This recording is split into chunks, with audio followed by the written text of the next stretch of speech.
Olá, graça e paz. Começando aqui a nossa segunda aula a respeito dos rudimentos das doutrinas de Cristo. Na nossa última aula, nós falamos a respeito do fundamento principal, que é Jesus.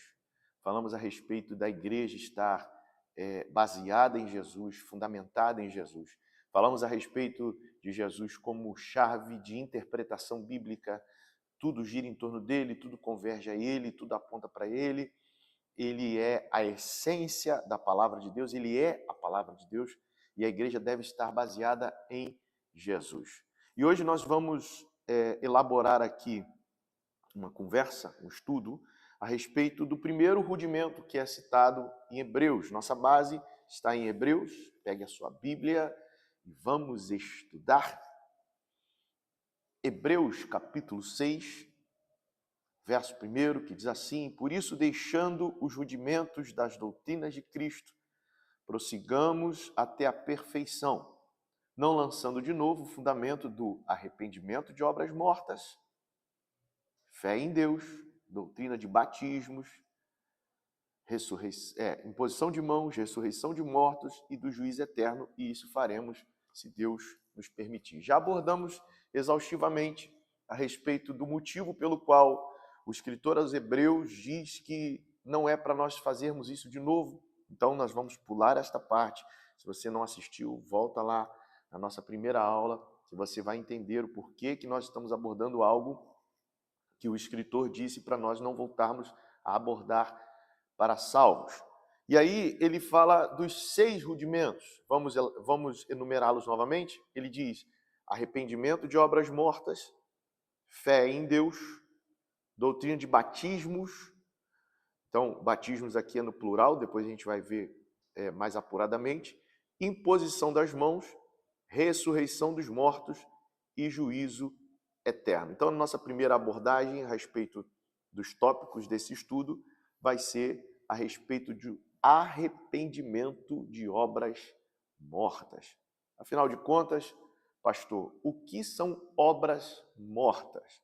Obra é tudo aquilo que se faz por meio do corpo, tudo aquilo que você tem vontade de fazer, tudo aquilo que é da sua livre vontade, isso são obras.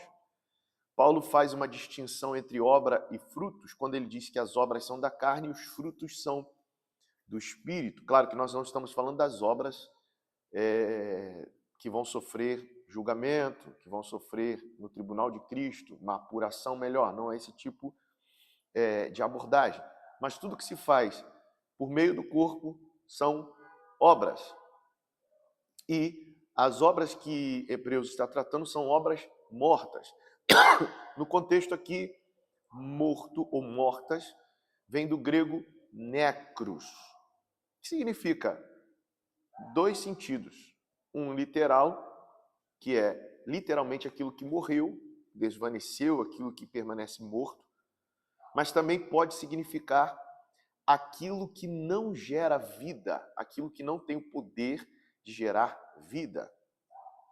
Então, o escritor está dizendo o seguinte: aquilo que está morto ou aquilo que não pode gerar vida precisa ser arrependido, precisa sofrer arrependimento.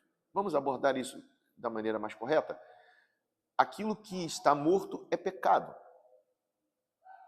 O pecado gera a morte. O pecado desde o início gerou a morte. Pegue a sua Bíblia e abre ela comigo. Em Romanos, carta de Paulo aos Romanos.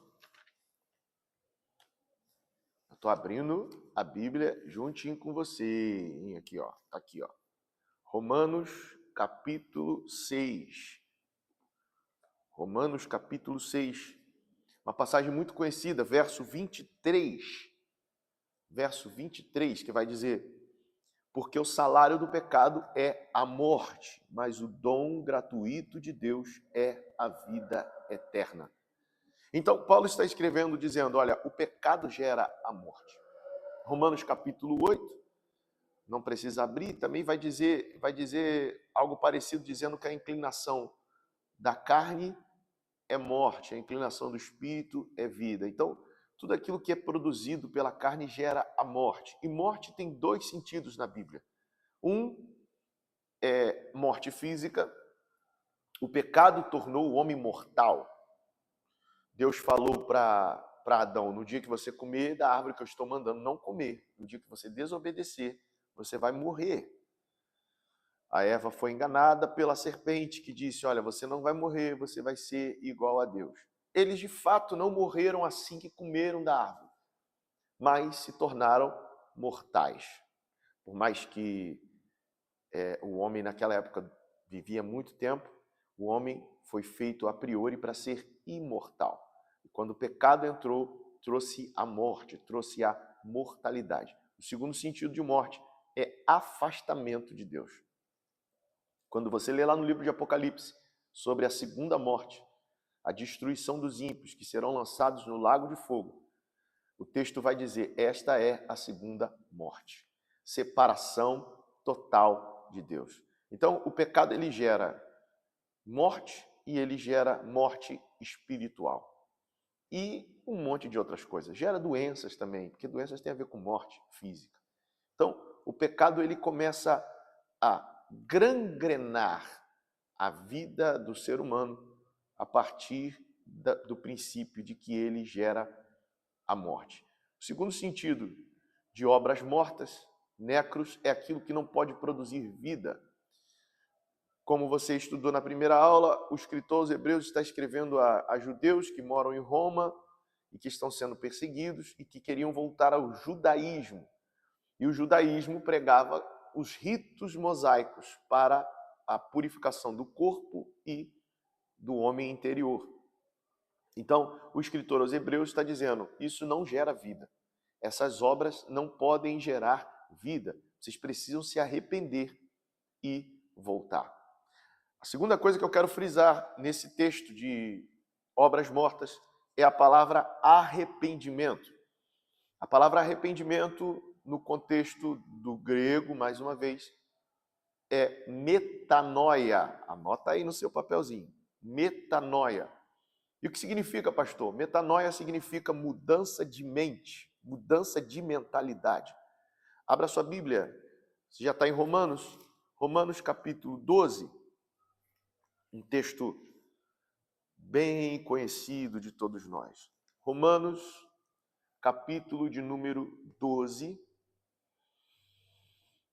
os versos 1 e 2 para nossa meditação. Rogo-vos, pois, irmãos, pela compaixão de Deus, que apresentei os vossos corpos como sacrifício vivo, santo e agradável a Deus, que é o vosso culto. Aí ele faz a primeira menção à mente racional. E não sede conformados com este mundo. Em outras traduções está século, geração. Mas sede transformados ou renovados. Transformados pela renovação do vosso entendimento. Pela renovação da vossa mente. O que Paulo está dizendo é o seguinte: constante arrependimento. Constante metanoia. Como que a minha vida é transformada? Existem dois níveis de transformação importantes.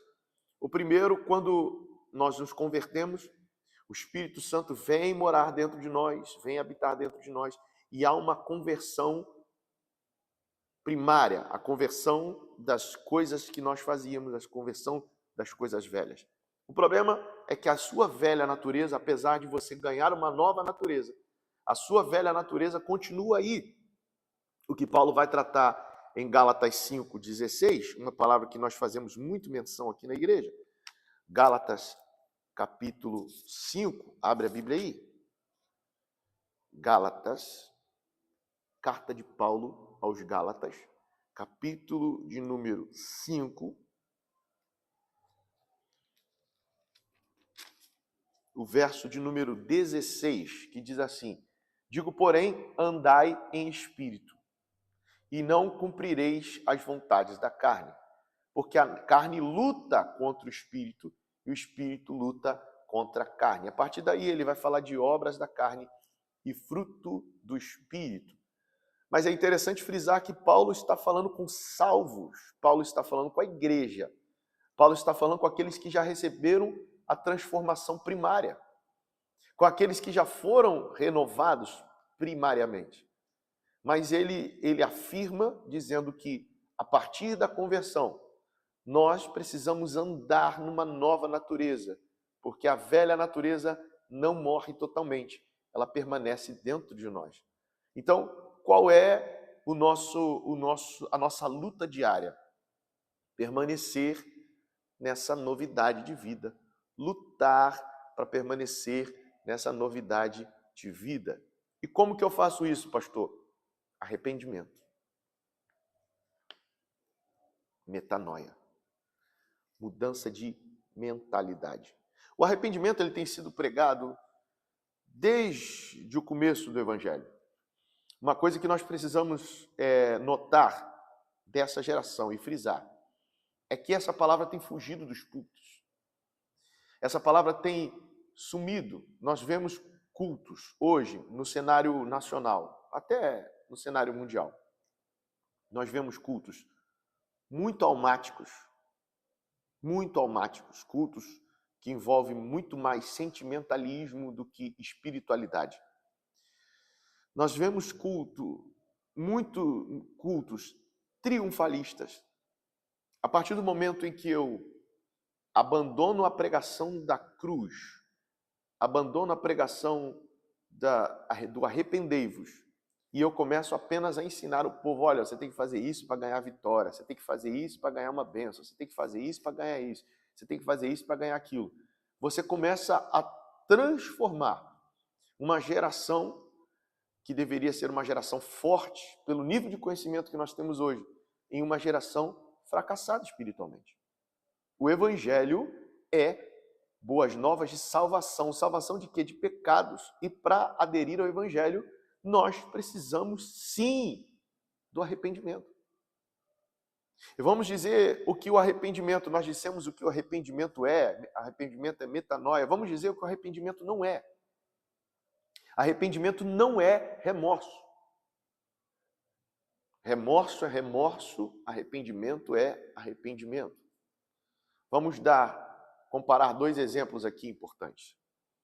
A Bíblia diz que Judas traiu Jesus. Você sabe disso, a gente não vai abrir a Bíblia para dissertar a respeito disso. Judas traiu Jesus. Pedro negou Jesus. Pedro nega Jesus 3 vezes, Judas trai Jesus 1 vez. Ah, pastor, mas Judas vendeu Jesus. Beleza. Mas Pedro abandonou Jesus para morrer. Quando ele deveria ter aquele mesmo ímpeto, aquele mesmo impulso de estar com Cristo, quando ele arrancou a orelha do soldado, se ele tivesse o mesmo impulso em estar com Jesus, no mesmo impulso que ele arrancou a orelha do soldado, ele não negaria Jesus. Isso mudaria alguma coisa? Mudaria para ele. É óbvio que Jesus estava ali para aquele momento. Ele mesmo disse, o que eu farei? Eu pedirei para Deus me livrar desse momento? Eu vim para esse momento. Então, não mudaria. Jesus morreria na cruz de qualquer jeito. Porque quem matou Jesus foi os nossos pecados. Agora, mudaria para ele. Então, ele nega Jesus 3 vezes. E qual a diferença, pastor? A diferença é que os dois sentiram remorso. Eu provo. Judas sentiu remorso e foi até aquelas pessoas que foram responsáveis por pagá-lo, os responsáveis, os principais do templo, ele foi até eles e disseram assim, eu entreguei sangue inocente. Eles disseram, não tem nada a ver com isso. Ele joga as moedas dentro do templo, as moedas de preço de sangue, as moedas do preço do sangue de Jesus, as 30 moedas de prata. Ele joga as moedas. E ele sente remorso. Ele sente remorso. Então, para muita gente, Judas se arrependeu, porque ele sentiu remorso. Mas arrependimento na Bíblia não é remorso. Arrependimento na Bíblia é metanoia, mudança. Então, quando nós falamos arrependei-vos, é mude. Arrependei-vos é converta-se. O arrependei-vos da Bíblia não é sinta remorso e não faça nada a respeito. O arrependimento da Bíblia não é sinta remorso e apenas sinta remorso. Porque Pedro sentiu remorso. Quando ele nega Jesus 3 vezes, o que acontece? A Bíblia diz que o olhar dele cruza com o olhar de Jesus no pátio da casa onde Jesus estava sendo julgado. O olhar dele cruza com o olhar de Jesus. E Pedro se retira. E a Bíblia diz que ele chora amargamente. Remorso. Remorso. Mas ao invés de dar cabo da sua vida, Pedro foi restaurado pelo Senhor. Você pode ler isso lá em João capítulo 21. Quando Jesus monta todo um cenário, a mesma pescaria, aleluia, essa palavra é poderosa, ela entra no meu coração. A mesma pescaria de quando Pedro foi chamado, foi a mesma pescaria de quando Pedro foi resgatado. Pescou a noite inteira, nada conseguiu pegar, Jesus aparece e o milagre acontece. Quando ele chega na praia, a mesma fogueira que ele sentou para se aquentar no pátio da casa do sumo sacerdote, onde Jesus estava sendo julgado e aonde ele nega Jesus 3 vezes. Jesus monta uma fogueira e coloca na beira da praia para Pedro se sentar. E a conversa, e as mesmas 3 vezes que Pedro recebe um confronto, as 3 vezes foram na casa do sumo sacerdote, dizendo: você conhece ele, você fala como ele, você estava com ele. As 3 vezes Pedro nega. Quando Jesus monta o cenário, Jesus pergunta: tu me amas? E ele diz: te amo, te amo, te amo. Aleluia. Essa palavra é poderosa demais. Pedro é confrontado e Pedro muda. Não totalmente naquele momento, porque o próprio capítulo 21 vai frisar que Jesus para ele: Pedro, quando você se converter, quando de fato você mudar, eu acredito que isso acontece quando o Espírito Santo desce sobre ele no dia de Pentecostes. A Bíblia diz: confirma teus irmãos, isso é, seja líder deles, apacenta as minhas ovelhas. Então, há uma diferença abissal entre remorso e arrependimento. Remorso, no contexto que nós vivemos, para muita gente, ou para a grande maioria, é arrependimento. Mas para a Bíblia, arrependimento é conversão, é mudança. É pare de fazer, não faça mais. Não é apenas remoer o passado, não é apenas ficar triste com o erro, é mudança, metanoia. E essa palavra tem sido pregada desde o início. O que causa espanto das pessoas tirarem isso da igreja é mudar aquilo que tem sido pregado desde o início. Quem veio pregando o evangelho da forma que nós conhecemos hoje pela primeira vez foi João Batista. O evangelho é pregado em toda a Bíblia, desde o início. Deus, o Pai, foi o primeiro a pregar o evangelho. Ele disse: da semente da mulher nascerá um que pisará a sua cabeça. Ele já estava apontando para a salvação em Jesus. Mas a primeira pessoa que faz menção de Jesus, literalmente Jesus, ou claramente, né, que literalmente é desde o início, mas claramente Jesus, é João Batista, que diz: ó, eis aí o Cordeiro de Deus. Ele foi o primeiro que apareceu pregando metanoia. Mateus, capítulo 3. Abra sua Bíblia comigo.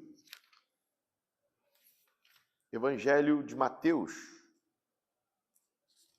capítulo 3.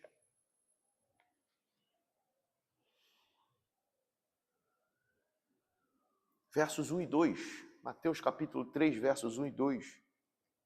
Eu vou ler para a gente ganhar tempo. E diz assim: naqueles dias apareceu João Batista pregando no deserto da Judéia e dizendo: arrependei-vos, porque é chegado o reino dos céus. O que João Batista está dizendo é: vocês querem receber o reino de Deus, o reino dos céus? É com metanoia, é com mudança. Quando apresentaram obras da lei para Jesus, Jesus disse assim: olha, você não pode pegar um vinho novo e colocar em odres velhos.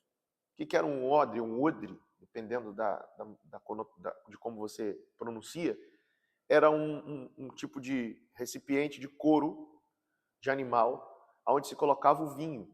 E se você colocasse um vinho novo, que ainda está em processo de constante fermentação, em um odre que já estava ressecado, de pele ressecada, a expansão na fermentação que acontece com o líquido ali dentro, porque ele cria CO2, ele cria gás ali dentro, faria com que o odre se rompesse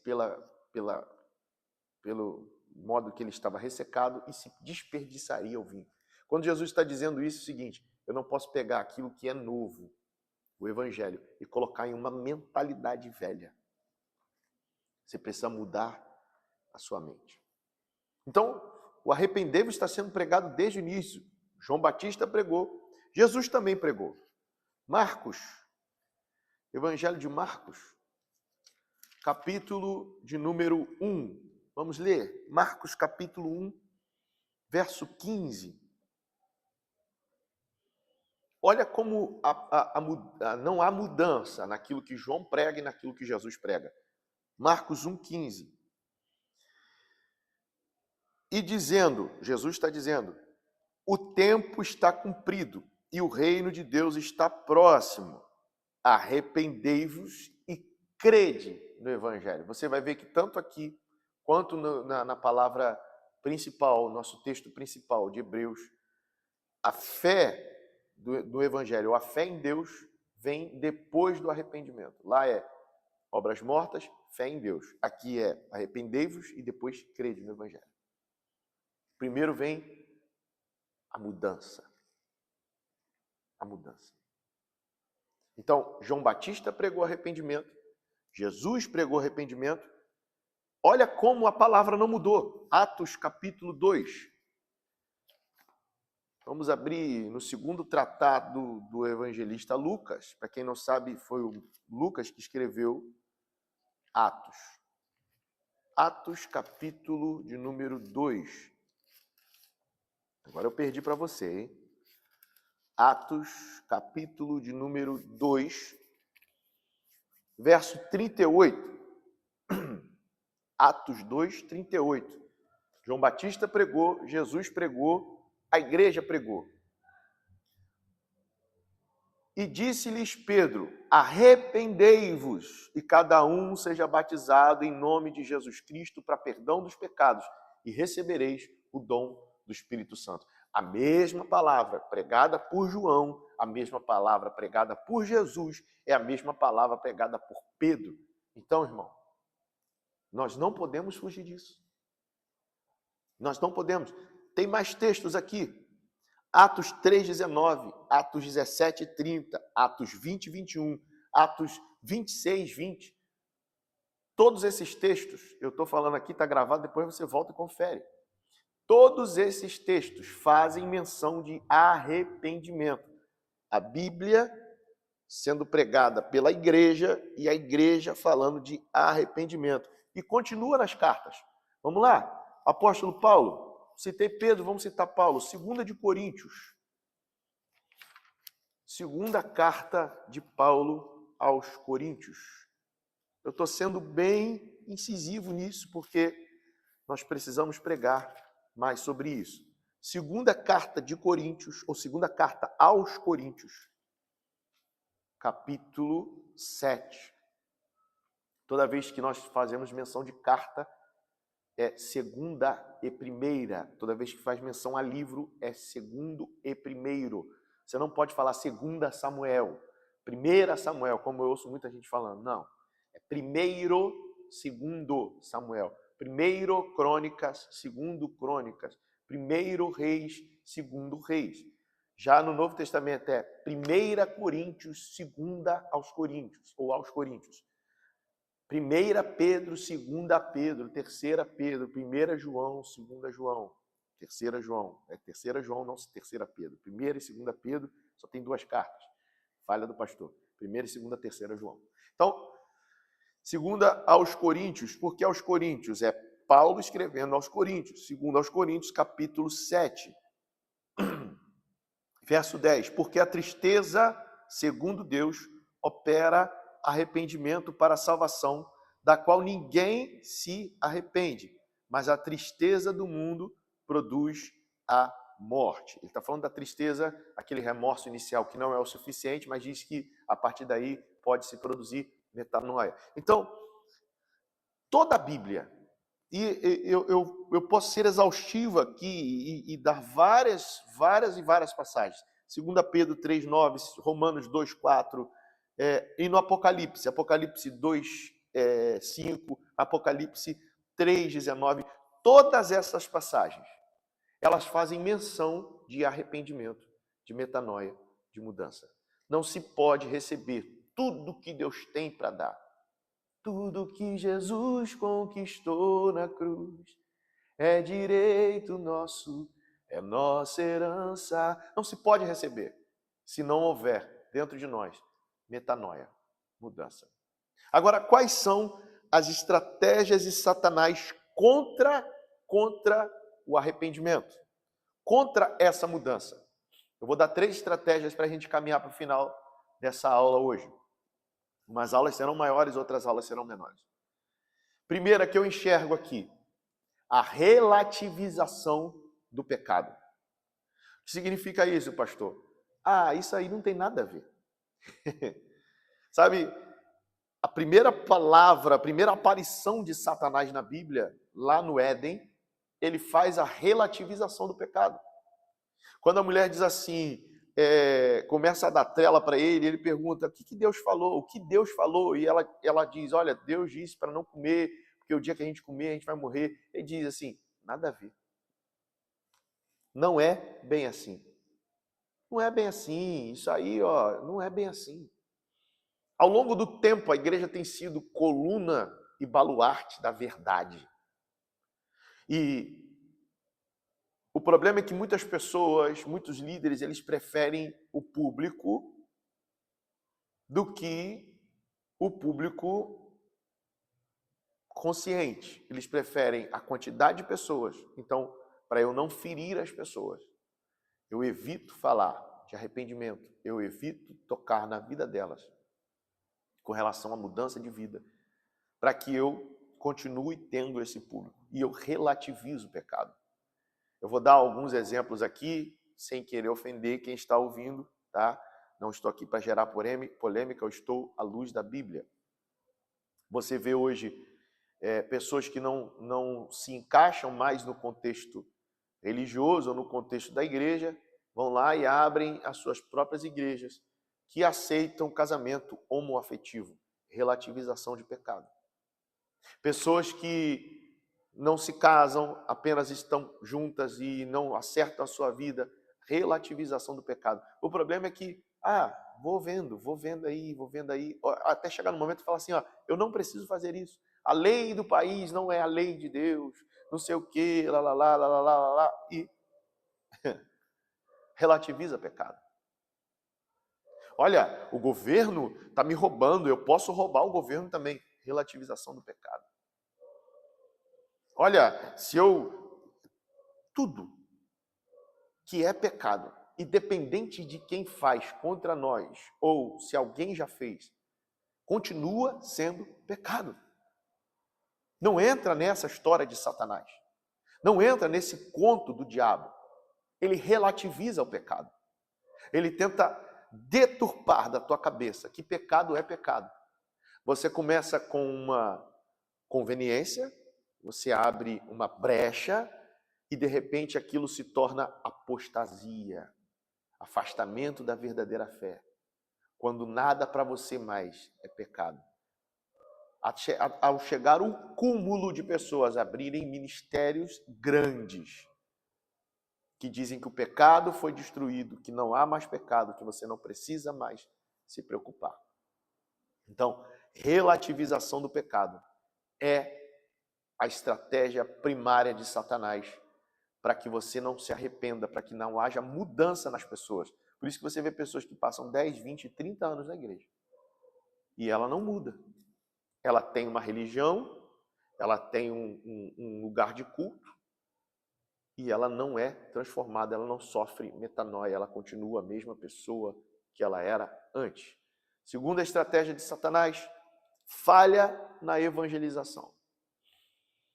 Quando se invade a igreja com enxurrada de mensagens apenas motivacionais, que só tratam a alma, mas não são capazes de tocar no espírito das pessoas, há uma falha na evangelização. E quem está por trás disso? Satanás está aplaudindo.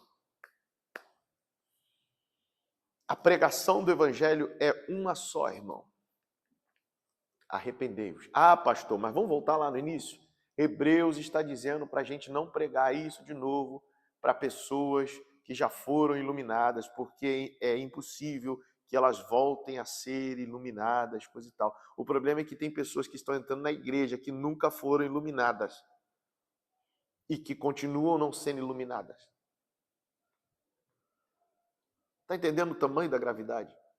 É óbvio que o escritor aos Hebreus está dizendo o seguinte, para aqueles que já foram salvos, pregar o arrependimento de obras mortas da vida pregressa não cabe mais.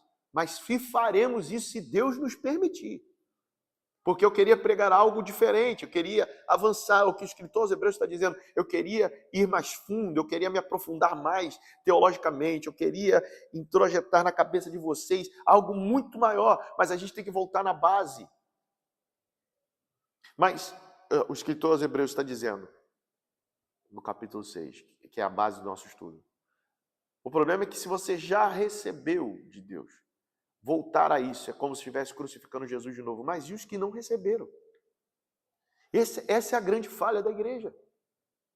E os que entram na igreja e nunca foram confrontados? Os que entram nos cultos e nunca foram confrontados por pecado. O pastor ensina você a vencer financeiramente, o pastor ensina você a ter uma família estruturada, o pastor ensina você a ter um carro zero, uma casa zero, uma campanha para a vitória, mas não fala de pecado. Quando fala é relativizando, quando fala não, quando você puder, você muda. Quando você puder, haja arrependimento em você. Não foi para isso que Deus nos chamou. Arrependei-vos. Quer viver o reino de Deus? O reino de Deus não vai ser só o reino milenar de Jesus quando ele vier. Porque nós cremos nisso, Jesus vai reinar. O reino de Deus é hoje, é aqui e agora. Não sobre o mundo, sobre a humanidade, mas sobre aqueles que receberam o evangelho de Jesus. Sobre aqueles que receberam a palavra de Deus. Aqueles que receberam a palavra de Deus, foram iluminados, receberam o reino de Deus. Jesus precisa reinar dentro do seu coração, aleluia. Mas para que para isso aconteça, nós precisamos não falhar na pregação. Você já viu que isso é desde a década de 90, tá? A pregação que se faz nas ruas, hoje muito menos, né? Mas o que se fazia nas ruas era dar um panfletinho para alguém e dizer o quê? Jesus te ama. Está errado, pastor? Não está. Só está incompleto. Porque quando você diz Jesus te ama para alguém, a pessoa está dizendo, beleza, Jesus me ama, eu vou continuar do jeito que eu estou. Ele me ama. Agora, quando você diz para essa pessoa, olha, Jesus te ama, mas quer mudar a tua vida, a pessoa vai perguntar, por que ele quer mudar a minha vida? Aí você vai dizer, porque ele não aceita a sua vida do jeito que ela está hoje. Não, mas a pessoa pode questionar, eu sou bom, eu pago os meus impostos, eu ajudo as pessoas, mas aquele que sabe pregar, ele vai dizer para aquela pessoa, mas há dentro de você um velho homem que domina a sua natureza, que é caído, e esse velho homem é quem governa você. Jesus não quer te ver assim. Arrependei-vos. Mude. Terceiro e última estratégia de Satanás a respeito de metanoia, de arrependimento, a obra que ele não quer que aconteça na igreja. Terceira estratégia dele, ignorância. E essa aqui é uma estratégia que ele usa desde sempre. Se ele relativiza pecado, relativiza a palavra de Deus, para que você não chegue ao consenso de obedecer a Deus, ele também quer deixar você na ignorância. Meu povo foi destruído porque falta conhecimento. Errais não conhecendo as Escrituras nem o poder de Deus. E o Deus desse século, Satanás, cegou o entendimento dos incrédulos, para que não lhes resplandeça a luz do Evangelho. A estratégia de Satanás é ignorância. Por que o pastor está fazendo estudo bíblico pela internet? Para que você saia da ignorância. Para que você cresça. Para que a sua mente se expanda com a palavra de Deus. A ignorância é o que Satanás mais usa. Eu acho que a relativização do pecado é a mais poderosa, mas a ignorância é a que ele mais usa. É mais fácil de usar. Se você não sabe, você não faz. Se você não sabe, você não faz. Se você não sabe, você não pratica. A fé vem pelo ouvir e o ouvir pela palavra de Deus. Isso é, a palavra de Deus entra dentro de você e produz fé. Se você não sabe, você ignora. Se você ignora, você não pratica. Se você não pratica, você erra. Se você erra, você peca. Se você peca, você morre. É assim que funciona. Então nós precisamos nos esforçar em conhecer. Nos esforçar em ouvir um estudo, em estudar junto, em ler a palavra, em gravar as palavras. Escondi a tua palavra no meu coração para não pecar contra ti, diz o salmista. Escondi ela dentro de mim. A palavra de Deus desfaz, ela é luz. Luz. Vamos abrir para terminar nesse texto que eu gosto muito. Salmos. Salmos, para mim é o inário da Bíblia. O inário da Bíblia. Salmo 119.